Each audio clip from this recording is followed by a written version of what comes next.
What is going on with Tory incompetent Suella Braverman, who less than 2 weeks ago resigned as Home Secretary, only to be reinstated in that very role by multi-millionaire Prime Minister Rishi Sunak?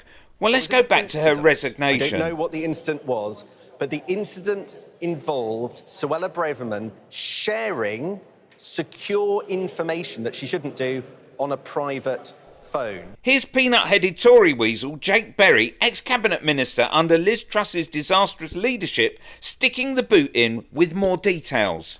From my own knowledge, there were multiple breaches of the ministerial code. It was sent from a private email address to another member of parliament. She then sought to copy that individual's wife and accidentally sent it to a staffer in parliament.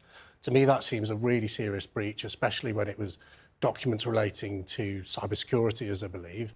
And then there's Shadow Home Secretary Yvette Cooper wanting to know more information on Braverman's slack security. For the Home Secretary that the government needs to answer. The Home Secretary accepted she sent an official document via her personal email to someone who was not authorised to see it. Is this the only time she has done this? Or has she shared other documents or other sensitive information? Now let's fast forward a few days, and here again is Yvette Cooper, this time asking why on earth has Braverman been reappointed to the role of Home Secretary. At noon, the new Prime Minister promised integrity, professionalism and accountability. At 5 p.m, he reappointed the former Home Secretary, who resigned from the post just 1 week ago, saying she had broken the ministerial code and admitting she had sent confidential documents outside government from a private email.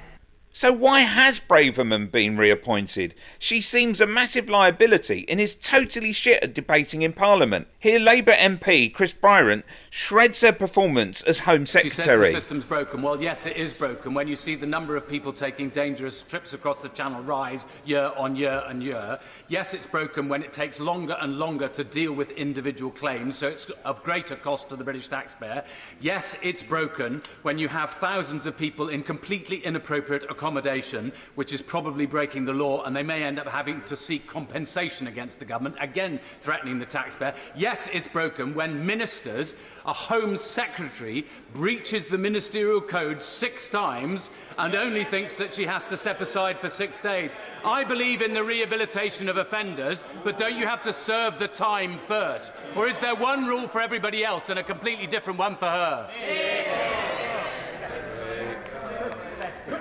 Well, I gently refer the honourable gentleman to my letter that I sent today to the chairman of the Home Affairs Committee. That's been clear about the timeline, my actions, the decisions for my actions. I apologised, I took responsibility, and that's why I resigned. Could her reappointment have anything to do with Rishi Sunak's Prime Ministership needing Braverman's endorsement, which in turn would mean the endorsement of the ERG? The ERG? What's that? Well, let Braverman explain. Could you also just explain to us what is the European Research Group? Because a lot of people are saying it's effectively a party within a party. It's a group of hardline Brexiteers, some of whom are government ministers, operating within the Conservative Party and taking public money, because a lot of you use public money as MPs to fund this group, the ERG.